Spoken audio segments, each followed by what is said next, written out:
Hey Faith family, I pray you're doing well. I bet you're having a better day than me. As you can see from the title of the video, I just this morning lost my wallet with 400 bucks in it. And the reason I'm making a video here, not just wanting to talk about my personal problems, there's actually going to be a lesson tied into all of this, okay? So stay tuned. I'm going to talk about why these things happen and how we can deal with them in our lives, okay?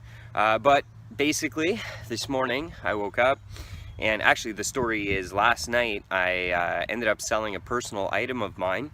Some guy online finally called, brought over this envelope with the money. I took the money that was in this bank envelope into my wallet, and this morning got up and decided I was gonna go get a breakfast, and it was really nice, and I seen a whole bunch of Canadian geese, and I took a picture of them and got out of my car.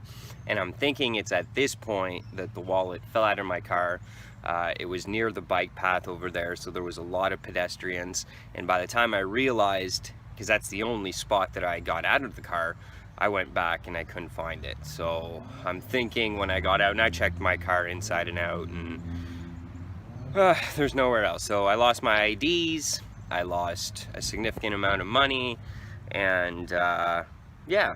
So what a great way to start your day. So wanted to talk about this and how do you deal with it. Obviously it's frustrating.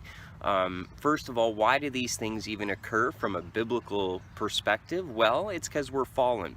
It is this world that we experience, we need to recognize from Scripture, it is fallen. Therefore, we have to anticipate stuff like this happening.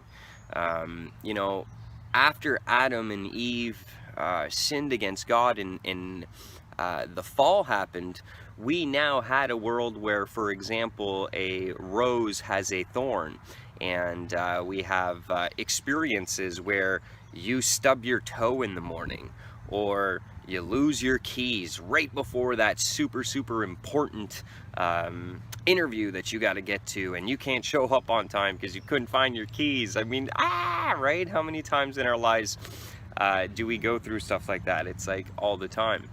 And the reason is it's a part of the fall.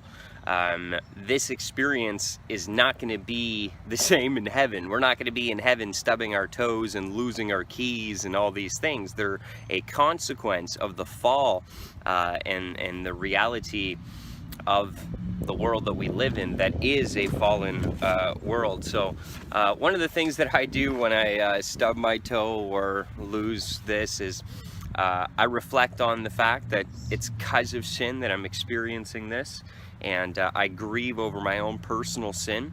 Now, I don't believe that something I'm doing could cause that, you know, for me to lose my wallet. We look at Job, and in the Bible, he went through all sorts of trials and difficulties. But when I do, I reflect on the fact that, okay, this is happening because I'm in a sinful world, and it makes me reflect on how awesome heaven's gonna be, because there's not gonna be any of this. I'm not gonna make a video in heaven to be like, hey guys, what's up? I just lost my wallet.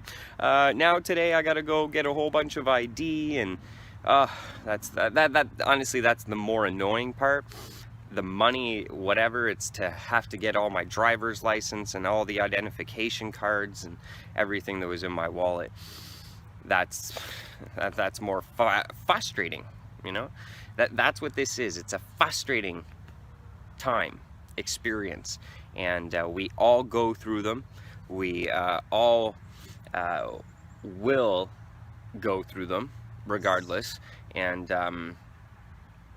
you can just anticipate it. God will be there. This question reads, chronic illness, difficult